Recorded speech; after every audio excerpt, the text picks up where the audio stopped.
എനിക്ക് ഈ bridal wears ചെയ്യാൻ പൊതുവേ ഭയങ്കര ഇഷ്ടമാണ്. ഒരാളുടെ ലൈഫിൽ one of the most important മൊമെൻ്റാണ് ആ ഒരു ദിവസത്തെ ഒരു ഫുൾ ഔട്ട്ഫിറ്റ് നമ്മളെ വിശ്വസിച്ചേൽപ്പിക്കുക എന്ന് പറയുമ്പോൾ അതിനേക്കാളും വലിയ സന്തോഷം തരുന്ന ഒരു കാര്യം എനിക്ക് വേറെ ഒന്നുമില്ല.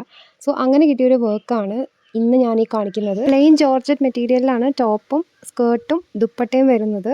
അതിൽ തന്നെ നമ്മൾ ഹാൻഡ് വർക്ക് ആഡ് ചെയ്തിട്ടാണ് ചെയ്തിരിക്കുന്നത്. ദുപ്പട്ടയുടെ ഒരു എൻഡിലായിട്ട് നമ്മൾ ഹാൻഡ് വർക്ക് സ്കാലപ്പ് ചെയ്ത് കൊടുത്തിട്ടുണ്ട്. അതിൽ തന്നെ സെറി ത്രെഡും കട്ട് ബീഡ്സും അതേപോലെ സീക്വൻസും ആഡ് ചെയ്തിട്ടാണ് ചെയ്തിരിക്കുന്നത്. ഇതാണ് ആ ദുപ്പട്ടയുടെ ഫൈനൽ ലുക്ക്. അതിൻ്റെ സൈഡ് നമ്മൾ ബേൺ ചെയ്തിട്ടാണ് സ്കാലപ്പ് ആ ഒരു ഷേപ്പ് നമ്മൾ കൊടുത്ത് ഫിനിഷ് ചെയ്തിരിക്കുന്നത്. ശരിക്കും ഡ്രേപ്പ് ചെയ്ത് വന്നപ്പോൾ നല്ല ഭംഗിയുണ്ടായിരുന്നു. വൺ സൈഡ് മാത്രമേ നമ്മൾ വർക്ക് കൊടുത്തിട്ടുള്ളെങ്കിലും നല്ല രസമുണ്ടായിരുന്നു ദുപ്പട്ട കാണാനായിട്ട്. ക്രോപ്പ് ടോപ്പിലേക്കാണ് ഇതിൽ കൂടുതലായിട്ട് വർക്ക് വരുന്നത്. സ്കാറ്റേർഡായിട്ട് നിൽക്കുന്ന രീതിയിൽ ബോഡി ഫുള്ളായിട്ട് ഫില്ല് ചെയ്യുന്ന രീതിയിലാണ് വർക്ക് കൊടുത്തിരിക്കുന്നത്.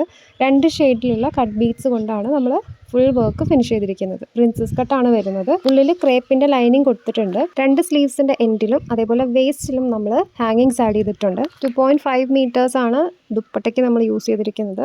പിന്നെ ബോട്ടം സ്കേർട്ടിനെ പറ്റിയിട്ട് പറയുകയാണെങ്കിൽ ഡബിൾ അംബ്രല്ല സ്കേർട്ടാണ് ചെയ്തിരിക്കുന്നത്. നല്ല ഫ്ലെയർഡ് ആയിട്ടുള്ള സ്കേർട്ടാണ്.